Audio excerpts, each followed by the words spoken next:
Iran के army chief Ismaili खानी के इजराइल मोसाद होने के जासूस होने की खबर ने पूरी दुनिया में हड़कंप मचा दिया है। इस खबर ने ईरान के सुप्रीम लीडर आयतुल्ला अली भी गहरे सदमे में पहुंचा दिया है।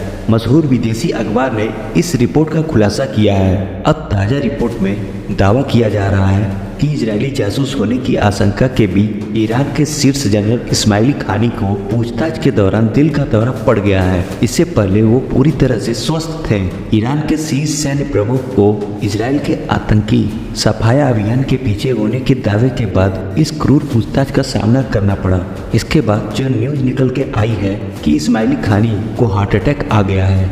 रिपोर्ट के अनुसार 68 वर्षीय ब्रिगेडियर जनरल इस्माइली खानी को इस्लामिक रिवॉल्यूशन गार्ड कॉर्प्स द्वारा पूछताछ के बाद दिल का दौरा पड़ने के बाद ईरान के एक अस्पताल में भेज दिया गया है। स्काई न्यूज अरबिया की रिपोर्ट के अनुसार इस बारे में कोई जानकारी नहीं है कि उनकी वर्तमान स्थिति क्या है। बेरूत में एक बंकर पर 27 सितंबर को इजराइल के हमले में हिजबुल्लाह नेता हसन नसरुल्लाह की मौत के बाद ईरानी जनरल इस्माइली खानी के जासूस होने की बात निकल के आई थी।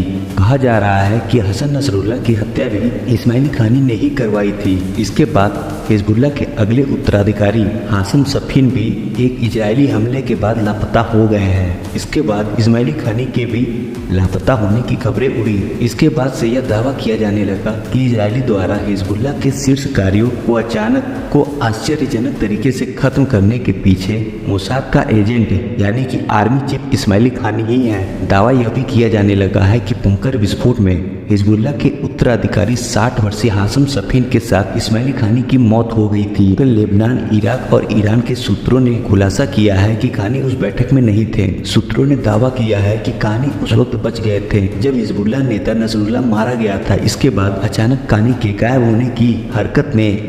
होने की हरकत से ईरान की सेना में घबराहट पैदा हो गई थी। बता दें कि इस्माइली खानी ईरान के शक्तिशाली रिवॉल्यूशन गार्ड की विशिष्ट कुर्द बलों का नेतृत्व करते हैं। ईरानी सेना अब 27 सितंबर को 64 वर्षीय नसरुल्लाह के बंकर में हत्या के मामले में उनकी भूमिका की जांच कर रही है। उल्लेखनीय है कि जनवरी 2020 में अमेरिका द्वारा इसके पिछले नेता कासिम सुलेमानी की हत्या के बाद खानी को विदेशी इकाई कुर्द फोर्स का प्रमुख बताया था।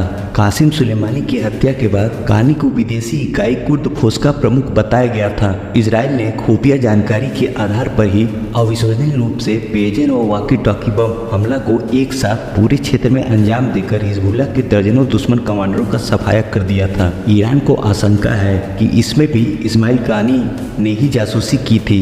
इजराइल हमले में मारे गए कमांडरों में सफी दिन भी शामिल था, जिसके बारे में माना जाता है कि वह बेरूत में हिजबुल्लाह की शूरा काउंसिलिंग की एक बैठक के दौरान मारा गया था। इस बैठक में इस्माइली खानी को भी भाग लेने जाना था, मगर वह नहीं पहुंचे। हालांकि पहले लगा कि खानी को भी इस हमले में मार दिया गया है या घायल कर दिया गया है, लेकिन बाद में यह बात सामने निकल के आई कि वह बैठक से पहले ही बाहर चले गए थे। इसके बाद मंगलवार को कुर्द फोर्स के डिप्टी कमांडर और बगदाद में पूर्व ईरानी राजदूत ने कहा कि खानी अच्छे स्वास्थ्य में है और अपने दैनिक कर्तव्यों को पूरा कर रहे हैं। ईरान के करीबी एक सशस्त्र गुट के कमांडर ने कहा कि उनको गंभीर संदेह है कि मोसाद ने इस्लामिक रिवॉल्यूशन गार्ड कोर में घुसपैठ की है, खासकर लेबनानी क्षेत्र में काम करने वालों में। इसलिए फिलहाल सभी जांच चल रही है। इसी बीच अब खानी को हार्ट अटैक आने की खबर सामने आ रही है, जिससे तरह तरह की आशंकाएं पैदा हो रही हैं।